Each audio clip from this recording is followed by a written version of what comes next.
Chapter 8, Racing for Recovery. My Florida experience hooked me on Ironman. I began to embrace a new lifestyle. I was not only sober, but also fit. My days now began to revolve around swim practices in the morning, runs at lunchtime, and bike rides after work or on the weekends. My efforts began to pay off. I got lighter and leaner. I was still no stud, or at least compared with the top triathletes, but I certainly wasn't a spud either. My times got better. I felt more comfortable in each of the 3 disciplines. And then, just before I left Sylvania for my 4th Ironman in Auckland, New Zealand, something happened that would change my life, again. I made a telephone call. It was to the Toledo Blade, our major local newspaper. At the suggestion of some of my friends who thought what I was doing in triathlon was pretty cool, especially considering where I'd come from, I called the sports department and spoke to a reporter who answered the phone. As a salesman, I knew a little bit about how to make cold calls, and I cut right to the chase, laying out what has now become my standard, "This is my life in 60 seconds," pitch to the media. "Hi, my name is Todd Crandall," I said. "I have a story for you that deals with 13 years of cocaine, crack, and alcohol abuse, which resulted in 3 drunk driving charges, ruining a promising hockey career, and living in my car, to now 12 years of sobriety and doing the Ironman triathlon 4 times, all in one breath." "Interesting," said the writer. "Where can we meet?" I met John Wagner, sports writer for The Blade, at the local Olive Garden restaurant, and he proceeded to ask me a whole lot of questions. He also established a ground rule for the interview, a good one, I thought, that applies for me to this day. "I'm not going to cover this story unless you promise to tell it all, and tell it honestly," he said. I appreciated that. All the lying during my drug days had changed something in me. Now all I wanted to do was tell the truth, and nothing but. "Absolutely," I said. "I'll tell you everything. I won't spare any of the gory details." So I began to talk, the same way I've been talking to you through the pages of this book. As I got into some of the details of my debauchery, I noticed that Wagner had a blank look on his face. Finally, I asked him if anything was wrong. "Are you kidding me with this?" he asked. "Is this for real?" When I assured him it was, I could tell he was pleased. He knew this was going to be a great story. Wagner told me that we'd finish up when I returned from New Zealand. After I got back, we met again. A Blade photographer came to my house and took pictures of me running and riding on the stationary bike in my garage, and holding up my New Zealand finishing medal. Wagner's profile on me appeared in The Blade on April 14th, 2001, the day before my 8th year of sobriety. It ran on page 1 of the Blade sports section, right next to the early season baseball stories about the Detroit Tigers, the Cleveland Indians, and our local minor league franchise, the Toledo Mud Hens. But for that day, Crandall left the Mud Hens in the dust. My story, okay, it must have been a slow news day, was the most prominent one on the page. Wagner did a fine job drawing the contrast of my life then and now. Today's Crandall is a triathlete who spends roughly 20 hours a week working out, preparing to compete in Ironman triathlons, he wrote. The old Crandall wasn't an athlete, unless drug and alcohol abuse constitutes a sport. If it does, at one time Crandall was an Olympic champion in that. This is cool, I thought as I climbed on my bike that morning for a 50-mile ride. "Hey Todd, nice story in the paper," said my neighbor as I pulled out of the driveway. I thanked him and pedaled away, thinking how nice it was to be a star on the block, at least for that day. When I got back, though, Melissa was waiting for me outside. I thought something was wrong. "Todd," she said, "the phone has been ringing off the hook from that story." She wasn't kidding. Over the next few days, it seems as if everyone I had ever met in my life was calling me. Former teachers, teammates, people I did drugs with, cops who had arrested me for doing drugs. I was stunned. This was more than just, "Hey, I saw your picture in the paper." That's when it first occurred to me that what I had been through in my life, and the fact that I had survived and moved on to a much better place, could really inspire others. I began to think that instead of doing these Ironman triathlons just to feel good about myself, I could use them to help people who had been in the same boat I once was. This was a moment of self-awareness, almost as critical as the day I put down the beer at Granny's house. The Blade story was the catalyst for me to get this story out and help people change their lives. I wanted to achieve two things. First, to prevent substance abuse among kids, and second, to show the person who is battling addictions that recovery is possible. Of course, there are lots of organizations that have been successful in doing just that. I myself had gone to AA and benefited from the experience. Still, from the calls I was getting, and soon it wasn't people I knew, but mostly individuals with friends or loved ones battling substance abuse, I began to see that part of what made my approach to recovery different was the fact that I was not a psychologist, an educator, a Bible thumper, or a policymaker. I was an ex-drug addict. That gave me a lot more credibility with addicts who were still using, or fighting hard not to. I knew what it was like. I knew what they were going through, and I could offer them an alternative. I had channeled my addictive energy into a more positive one, into physical activity, exercise, and sport. As I thought about this, I began to imagine how I could reach more people, not just the ones who called me after reading the Blade article. Maybe some kind of group would be the way to go, an organized not-for-profit foundation that would provide me with a platform for getting the word out. I thought about what Race for the Cure had done for breast cancer awareness and research. I admire that organization tremendously. They started small and local, but grew to become one of the most successful fundraisers in the country. That also sparked the idea for a name. Instead of a Race for the Cure, we would be about racing for recovery. One night, I cobbled together a mission statement. The mission of Racing for Recovery is to prevent all forms of substance abuse and to provide positive alternatives for those currently battling addictions by encouraging a lifestyle of fitness and health through 5K run-walk events across the nation. I was pumped, psyched, and ready to go. As so often happened in my life, not everybody shared my enthusiasm. I called my attorney to tell him about my idea of establishing a not-for-profit organization. "It'll never work," he said. This was the same response I've gotten for many years. "You'll never get off drugs. You'll never amount to anything. How can you do an Ironman? You can't even swim." His reaction disappointed me, but also fueled me to make this thing work. Following the Race for the Cure model, we decided to develop a series of 5K road races. That's 3.1 miles, a distance that most people can run or walk with just a little training. We targeted October 26, 2002 as the date for our first one in Sylvania. That event was the culmination of a year of work. Organizing a road race is a lot harder than running in one. There are permits that need to be acquired, insurance policies that need to be drawn up. The police had to be involved, neighbors had to be notified, sponsors have to be found, and, perhaps most importantly, the community needs to be behind it.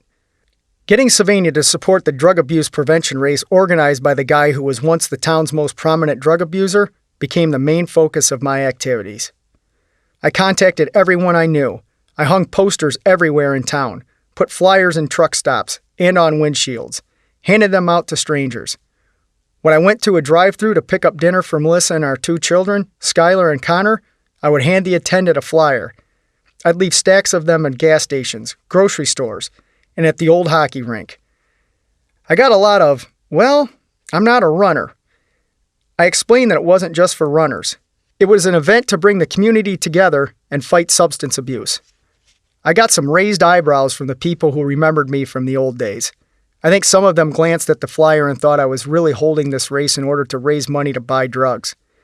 But I also got a lot of encouragement from people who were moved by what I had done and what I was trying to do. A few weeks before the race, the local drug rehab clinic, Compass, invited me in to talk about myself and the race. With the addicts, my message was, if I can do it, so can you. With young people, obviously a key target audience for us, it was, don't do as I've done, at least over the first part of my life. And of course, I invited them all to get involved in the race, in one way or another. My old school, Northview, declined my offer to speak to their students, but Whitmer High School in Toledo accepted. That was ironic. This was our big rival. The same school whose students once chanted, "Crandall sucks," during our hockey games, now they were letting Crandall in, to deliver what they realized was an important message. I spoke to an assembly of students grades 9 through 12, expecting a lot of blank stares, or giggling, or inattentiveness. but they sat mesmerized as I told them the stuff I had done when I was their age, or not much older. The race part of my talk, running 3 miles, was probably not their idea of what to do on a Saturday morning. Still, I must have made an impact. As with the Blade story, the reactions from the kids were even more heartfelt and powerful than I had expected. Within a day or two of speaking at Whitmer, I began to receive letters from the students, many of them, I later learned, unprompted by teachers. Here are 2 that I kept. Dear Mr. Crandall, thank you for coming and talking to my class and telling us your story. It helped me better understand what drugs can do to good people. The story you told really made me think about the people I am close to and what could happen to some of them if they're not careful with their choices. But most importantly, you taught me how I can help them without trying to control them and what they do. I just wanted to say thank you for everything. The picture that you wrote a message on for me now hangs on my wall to remind me I am on the right track and to never let anyone try and tell me otherwise. Even though you may not remember me, thank you for everything. Sincerely, Crystal. Dear Todd Crandall, thank you for coming to Whitmer to speak to our class about your experiences with drug and alcohol addictions. I think it's incredible what you have overcome, and it is really great to see how you've turned your life around. I also think Racing for Recovery is great, and I hope to participate in this year's Run Walk. I never realized how quickly someone could become addicted until after hearing your story. I think it is very upsetting that some people may never get rid of their addictions or get help with their addictions, but it feels really good to know that someone is making an attempt to help those people. Your story has encouraged me to stay drug and alcohol free. Thanks again. Sincerely, Ashley. As far as I was concerned, the race was already a success. But of course, we also needed more tangible results, like participants and spectators. As the days ticked down to October 26th, I got more and more nervous. What if we held a race and nobody came? How ridiculous would that look? Racing for Recovery, born and died on the same day. The night before the event, the race management company I had hired to do timing arrived in town and set up their trailer on the campus of Lourdes College, where I had graduated with a degree in business. That evening, Melissa, my kids, some friends and I were at my house, filling the race bags, the package that each registered runner would receive, including their race chip, number, and the fancy long-sleeve race t-shirts featuring the new Racing for Recovery logo that a local design firm did for me pro bono and won an award for it. We were up most of the night, laughing, giddy, excited about the whole thing. Then it started to rain. The mood changed abruptly. We're sunk, I said, gazing glumly out the window. I hardly slept that night and arrived at the college by 5:30 a.m. The drizzle continued as I paced nervously around the empty staging area. I remember seeing the first people arrive. I thought maybe they were students at Lourdes showing up for some early morning Saturday class or to go to the library. But no, it was some of the kids from Whitmer High. I practically hugged them. I was so excited to see them. Then some old friends arrived. Then family members, community people, runners alone, and in small groups. By the time the race started, the Lourdes College parking lot was packed. There were hundreds of people there, some running, some walking, some cheering, some volunteering. Before the start, I got up on top of the race trailer and addressed the crowd. I saw Melissa and the kids looking up at me. "Hi, Daddy," called Skylar. My dad and stepmom were there. Granny was there. Coach Cooper was there, ready to run the 5K, in fact. I saw some of my old hockey teammates and former drinking buddies. It took everything I had not to break down and cry. I was so moved by the turnout. A total of 202 people finished the race. Another 100 came to watch or help out at the event. The runners came from as far away as New York.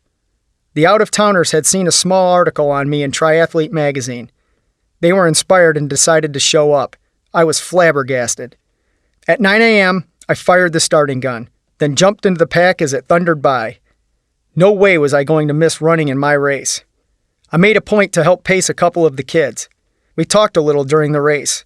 People called out as I passed, "Todd, this is great. What a wonderful day." It really was. We lost money on that first 5K, but we gained something more important. The event made Racing for Recovery a reality. In the next couple of years, we would develop 5 in-person support group meetings and an online meeting. We'd begin to do more and more speaking engagements, not only in Ohio, but around the country as well. We formed Team Racing for Recovery, which now has about 100 members from around the world, many of them recovered substance abusers or people with friends and family who have battled addiction. Team members function basically as ambassadors for our program, sharing their experiences and how the organization and its events have helped them. Speaking of events, we added 5Ks in California, New York, and Alabama. In June 2005, we held our first half Ironman triathlon in Slovenia, the logistics of which made the first 5K seem easy. Meanwhile, that race keeps rolling on. By 2004, the Racing for Recovery 5K in Slovenia had doubled in size to over 400 participants, making us one of the largest road races in the Toledo area. There's a lingering bittersweet memory from the first 5K in 2002 that shows the reality of recovery and reminds me on a daily basis of the importance of what we try to do. The week before, I had spoken at a local youth detention facility. One of the kids, named Frank, was 16 at the time and already been arrested for a crime involving drugs. He came up to me after my talk, and we chatted a while about my experiences and his. He really wanted to run the race. I wasn't sure if I would see him that day, but sure enough, Frank arrived at Lourdes that morning. He had begged the program director to grant him a one-day release to participate. He ran the 5K and spent some time with us afterward. In late 2005, 3 years since I'd seen him, I got a call from Frank. I'd like to tell you that he is now a doctor or a lawyer. He's not. He's incarcerated. But in lieu of prison, he chose the Recovery Treatment Center, which is essentially jail for addicts. He called me for help. He remembered my story. He remembered the race, and he said that Racing for Recovery made the biggest impact of all the various rehab programs he'd been through. This is the reality of addiction. Recovery is not for those who need it, it's for those who want it. All the 5Ks in the world, all the best efforts of Racing for Recovery, or any other substance abuse treatment program cannot change that fact. One of the things we can do, however, is to let those who struggle with addiction know that when they are ready, when they genuinely do want to recover, we are there for them. I'm still here for you, Frank.